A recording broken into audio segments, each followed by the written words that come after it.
Franchement, quelle masterclass!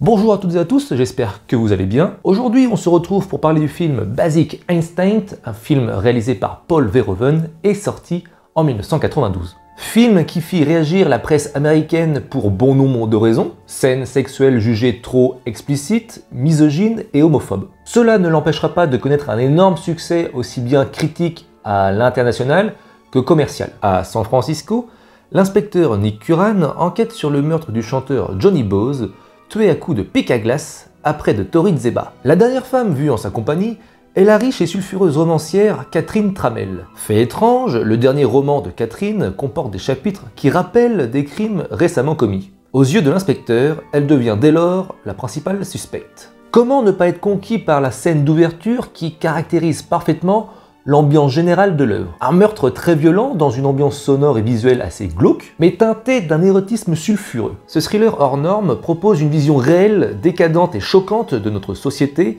refoulant tout sans censure sous la forme la plus basique. Ainsi, le sexe, la drogue, l'alcool et les meurtres sont un parti pris du réalisateur qui prend un malin plaisir à filmer certaines scènes sans pour autant tomber dans l'excès. D'ailleurs, juger le film juste pour ses scènes sexuelles ne serait absolument pas lui rendre justice. Celles-ci servent en fait à amplifier l'équivoque et le mystère autour de ces personnages. Elles ne sont donc pas gratuites. Un meurtre, un suspect, mais qui est donc le véritable coupable? Le personnage de Michael Douglas est un flic recadré qui ne boit plus et ne fume plus. Il est suivi par une psychiatre rattachée à la police en la personne du docteur Beth Garner, un personnage souvent oublié, mais ô combien important, joué par Jeanne Tripplehorn. C'est finalement auprès de l'écrivaine suspecte que Nick va peu à peu retomber dans ses travers. Je peux en avoir une, s'il vous plaît?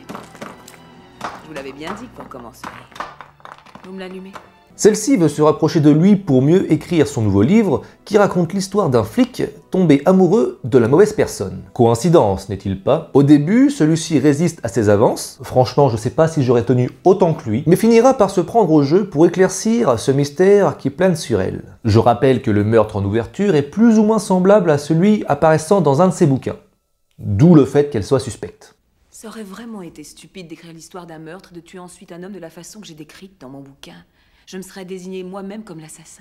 C'est donc un jeu de manipulation qui va commencer pour savoir qui a le dessus sur l'autre, qui a le contrôle, qui domine. Tout le long du métrage, Paul Verhoeven va créer ce jeu du chat et de la souris où on ne sait plus très bien qui est le suspect et qui est l'enquêteur. Michael Douglas et Sharon Stone vont interpréter ces personnages constamment dans l'ambiguïté, des personnages ni bons ni mauvais, mais indéniablement attirés l'un par l'autre. Autant de manière intéressée, mais aussi sexuellement. Les deux personnages ont conscience de la dangerosité de leur situation, mais c'est bien ce risque qui les excite et qui les pousse à consolider cette relation.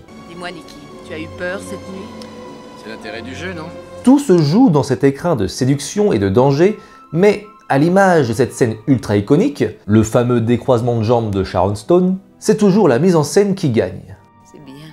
La musique est également un vrai régal. Celle-ci instaure une ambiance à l'image du film, c'est-à-dire pas sereine du tout. En gros, t'as toujours peur de te prendre un pic à glace dans la tronche. Jerry Goldsmith nous livre une partition riche et efficace, délivrant l'intensité érotique et psychologique de l'œuvre. Les acteurs principaux sont tout autant géniaux. On a d'un côté Michael Douglas, qui incarne l'inspecteur Nick Curran, un flic au passé plus que douteux, totalement désabusé, et en proie à ses propres démons. Puis nous avons la fameuse Sharon Stone en femme fatale mystérieuse dans un de ses meilleurs rôles qui la propulsera au rang de star internationale et de sex symbole. Toute la trame repose sur son pouvoir de domination et de séduction qu'elle exerce avec une suffisance glaçante. Faut dire qu'elle a un regard, rien qu'avec les yeux elle t'arrache la chemise. C'est d'ailleurs aussi pour ça que le film a été traité de misogyne et d'homophobe, car elle incarne en plus un personnage bisexuel. C'est sûr que c'était pas la même époque qu'aujourd'hui. Celle-ci cherche à nous pervertir en faisant ressortir nos plus bas instincts et cela s'illustre très bien lors de la scène de semi-viol assez brutale entre l'inspecteur et sa psychiatre. Globalement, on ne s'ennuie jamais, le film a son lot de scènes et de répliques cultes. Je pense notamment à l'interrogatoire dans son entièreté, mais aussi au passage dans la discothèque que je trouve formidable et diabolique. Ce qui est fou, c'est que plus l'histoire avance, moins on sait à quoi s'en tenir. Le suspense demeure entier jusqu'à la dernière scène sans jamais nous lâcher. Il faut dire que la réalisation est parfaitement maîtrisée, avec sa musique envoûtante et vénéneuse, servant un scénario particulièrement bien écrit, sans oublier un humour toujours bien placé entre ironie et provocation. C'est un grand film de manipulation tant le réalisateur ne cesse de jouer avec son spectateur en lui offrant toutes les clés d'emblée mais en obscurcissant les évidences à mesure que le récit se déploie. Alors, coupable ou non coupable ?